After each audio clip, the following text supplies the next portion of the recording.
Somebody I know burnt his leg. We had something. He had to have surgery, even grafting on it. Yesterday at 10th and From a Grand, fire in his one of house? the ladies was telling me that her propane was leaking. The little green one flashed on her, scared her.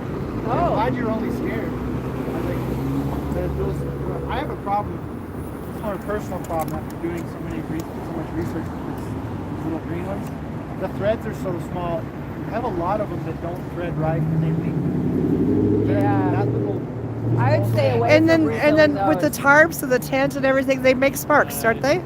Well, Or not? Is that? I heard that. I mean, I don't know if that's right or not. all of that's combustible, right? Yeah. It's plastics, it's nylons, it's whatever. So if you're going to have anything that makes sparks or has flame or heat, Yeah. there's a danger. Sure.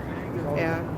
Of course it is. So I have a question about like buddy heaters. Then when you're talking about those green See a ones. lot of buddy heaters in those fires. Those Yeah. little red ones. Yeah, but would it be better for people? And I'm not even saying specifically, in many different situations of Yeah. like using those core, using the ones that hook it up to a larger tank. That's what I do. Is that safer than using the little green? If you So put the tank outside. the fire code. So we just don't include this in the tent right now. There's been discussion about tents and heaters because we have those in like special events when you have the flea market and other things. Yeah. They would put heaters in tents. The code appropriate heater for a tent involves blowing the hot air. So the heater's outside the tent and it blows the hot air in. And you normally those tent companies where they rent these tents for these Yeah. events. They also rent the heaters. But Yes. those are the appropriate heaters. They're electric too, right? Right No, there, they the back of my can car. be Gas. gas or whatever, but the heater is away from the products. It's basically blowing the hot air into the tent. That's the only thing code appropriate. When there's anything other than that, either somebody's made an exception or they're absolutely wrong. Like just then and those companies like the tent rental places, they know that that's why they rent those type of heaters with their product. They don't want their tents to burn What up, they're about- renting what- the tents. Yeah. Would this be? I know this is not what you like, but would it be better to have the extension to a 20-pound propane tank and have the tank outside the tent and just the line coming into the little buddy? Then you don't have the 5-gallon. You just have that seals better, I think. The hose. Yeah, because the little buddies have been in a lot. There's been a lot of little buddies in fires. Of course, we're the fire department, and I'm fire prevention. We track fires, right?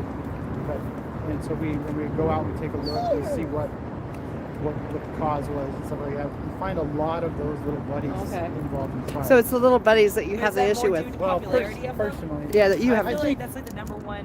You're really looking Yeah. at. Well, like I was telling you, like exclude the fact that let's just go with tents in general in Right. the fire code, right? The Yeah. international fire code. The appropriate heater for a tent involves piping Blowing the the warm hot air air in from into the outside. tent, not Yeah. having the Heater. hot coils or anything present, right? That's the appropriate by the code Yeah. way to do it. And I know that there's a million different ways that you probably see, and there's not very many of us who are out there trying to educate people and make them do it the right way. But when you see these big events, Denver flea markets or whatever, and those tent rental companies, they don't want their tents destroyed. They provide the appropriate heaters. But I also see those little buddy heaters being used a lot with people who are going like up to the mountains and stuff like that. Yeah, and they just put them right in there too. And so I'm wondering. it's in a those risk that they're situations- taking when you're up in the mountains, but you got to understand. So in an urban environment, Denver being like one of the most urban, in Yeah, like Colorado, most. Yeah. what you do affects your neighbor too easily because we're all close together. So when you go out to the rural, what you do would only affect you more often. And so things have lightened. I'm more asking just for what are safer techniques then? Like what is the safest way that doesn't take having a commercial tent with the Right. proper piping? Like what is your Next next step. The safest way, I guess, would be to try to follow manufacturer's requirements on whatever heater you bought, because the manufacturer has some liability, right? You could sue them if their machine fails or whatever. So they're going to have safety rules in place on their device, and that's one of the things on those little buddies. it says 3 foot clearance from combustibles, right? Well, how do you get that In a in a tent. format tent?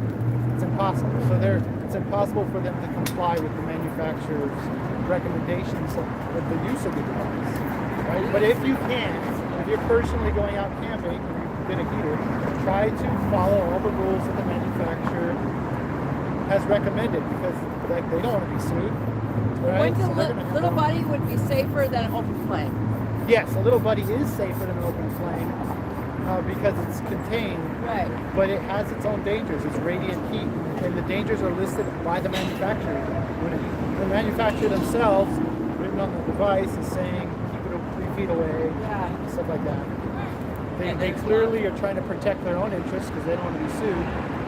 So there's a danger in their device. So, and it's really impossible for 4-man tent to have 3 foot clearance when you're trying to have your sleeping bag and your mattress and your Right. other stuff. So Yeah. Yeah, we got food. just risky. Yeah, thank you very much for letting us know. Yeah, well, it's something that Varia and volunteers contemplate during the winter months is trying to help people stay warm in their tents, and what's this? Toes, I mean, you gotta weigh that. Yeah, Am I gonna lose my toes tonight, or am I gonna take a chance? Yes. I get that. Like I get Yeah. that. But it's just an urban environment. It's not a good camping environment. So the SOS site, I gave them the same advice when it came to heating those tents. Yeah, Have we the had to heat get a piped in. source.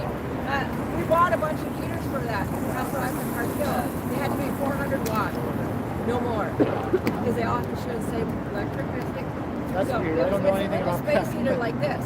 Yeah, when they asked me, they asked for my advice, and I talked to the SOS. I said, hey, you can get a big heater, like one of those diesel ones or whatever, that they sell and blow For the like air events, in. yeah. Right, right. Well, Or not even. construction site. Yeah. Like they heat buildings. It's a diesel generated looking heater, and they're able to blow the heat into the different tents. They So said they it was a good idea. I don't know if they listened to my advice or not. What do you want for They that? didn't buy them. We had to buy them for them. We had to have a fundraiser and buy all the heaters for the tents. Yeah, but whether or not they actually took my advice and got appropriate ones, I don't think so. Probably not. Because I saw the picture. Nah, that's It's a small mine. space heater inside the tent. That's what they did Right. instead. My recommendation: read the space heater. Right? What does the Right. manufacturer of that space heater recommend for their product? I bet you it's not capable of meeting those recommendations Yeah. in such a small tent. It's just Yeah. and space heaters are dangerous anyways. You know, the fire department issues permits for people in offices to use them and stuff. They have to pay, get permits to use those. They cause fires. And there's a permit. You can search. You can come by and see. We have to give permits and permissions. Now you're making me think about the little tiny space heater I have in my office. Don't leave it running. No, don't leave it running. And if it's in your commercial building in town, really you should have a permit. Yeah. That's the actual right thing. Yeah. There's so many offices, so it's hard. Oh, in my house. Oh, Yeah, in my house. Be careful. Yeah. I have one in my house, but Yeah.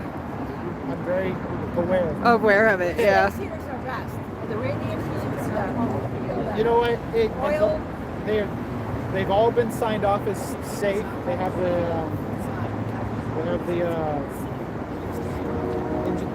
on the placard. They have the yeah, that, well, approval from a testing lab, right? A national recognized testing lab. So, but they're safe only under the guidelines of, like I keep repeating myself, of the manufacturer, right? Right. Read what they say, follow what they say.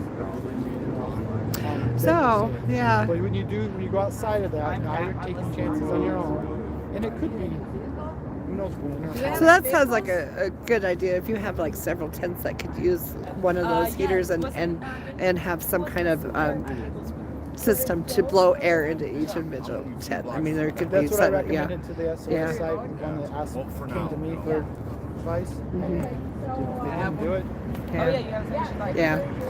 Oh, well, thank you again. Thank you. What was your name again? Ray. Rand? Ray. Ray. We're Sarah. Yeah. Thank you, Ray.